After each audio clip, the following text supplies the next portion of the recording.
What if the wealthiest city on Earth is slowly turning its own citizens into renters of an impossible dream?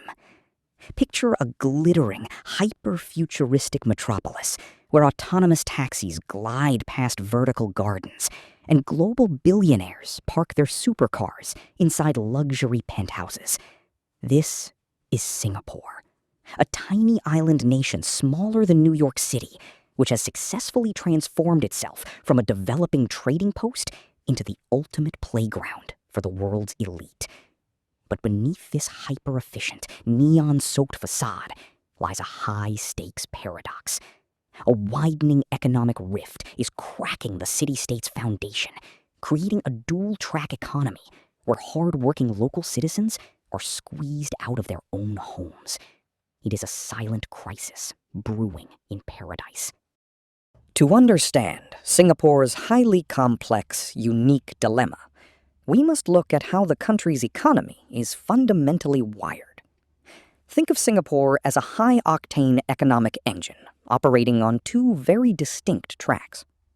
On one track, you have the domestic economy, the local teachers, engineers, and office workers who earn standard wages tied to local market realities. On the second track, you have the ultra-lubricated fast global track. Multinational corporations, tech giants, and ultra-high net worth individuals who treat the island as a safe haven tax vault.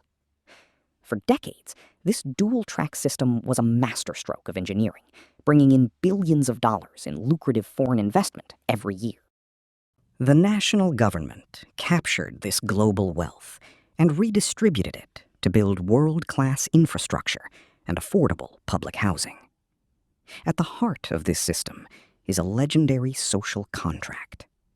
In Singapore, home ownership is not just a private financial goal, it is a state-guaranteed right.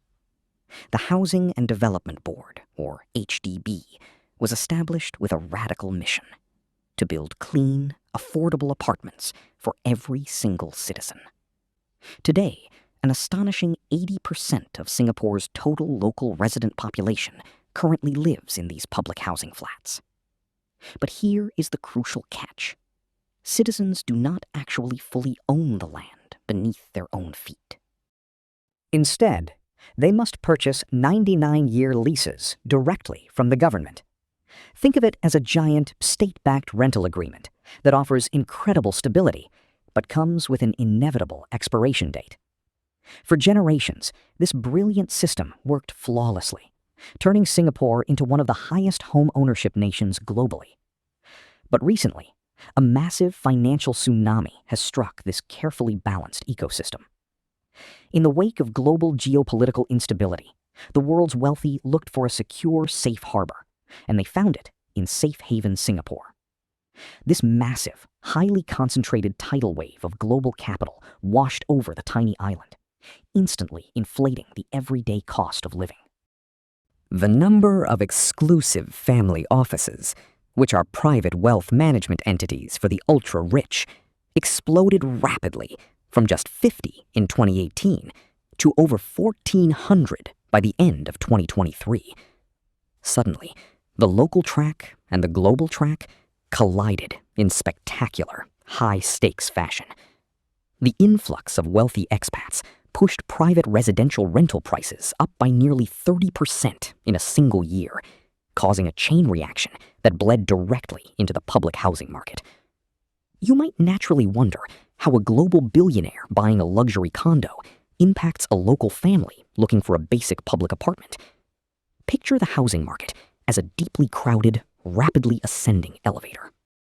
When the ultra-rich aggressively bid up the prices of luxury penthouses at the top, they push affluent buyers down to the next tier of private condos. These buyers, now priced out, cascade downward into the premium secondary resale HDB market. This powerful domino effect has shattered historical records.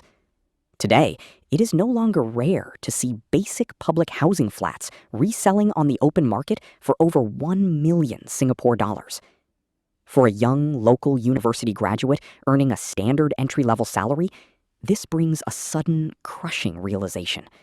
The dream of owning a home in their own country is rapidly slipping away forever, leaving frustration. The pressure does not stop at housing. Let us look at another unique mechanic of Singapore's economy: the Certificate of Entitlement, or COE. Because Singapore is a tiny island with extremely limited space, the government strictly controls the number of cars on the road. To buy a car, you must first bid for a 10-year COE license in a bi-monthly auction. Think of it as a golden ticket that self-destructs after 10 years. In recent years, the price of this golden ticket has skyrocketed to over 100,000 US dollars. That is just for the mere paper license. This means a basic family sedan can easily cost over $150,000, making car ownership a luxury reserved almost exclusively for the top tier of high earners and wealthy expatriates. To combat this crisis, the Singaporean government has deployed some of the most aggressive cooling measures seen anywhere in the world. In 2023, they doubled the additional buyer's stamp duty for foreign buyers to an unprecedented 60%. If a foreign billionaire actively wants to buy a $10 million luxury apartment, they must pay an additional $6 million in taxes straight to the government.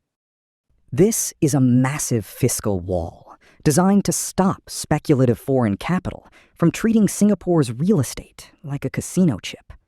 Additionally, the government has ramped up the construction of new HDB flats, introducing tighter income ceilings and longer prime location housing restrictions to ensure that public housing remains subsidized for those who truly need it. But these interventions highlight a deeper, systemic issue. Singapore's success has always been built on being open to the world.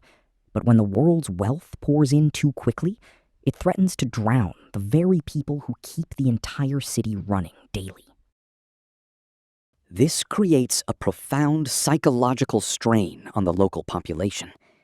Singapore has long championed meritocracy, the idea that if you work hard and study, you will secure a comfortable life.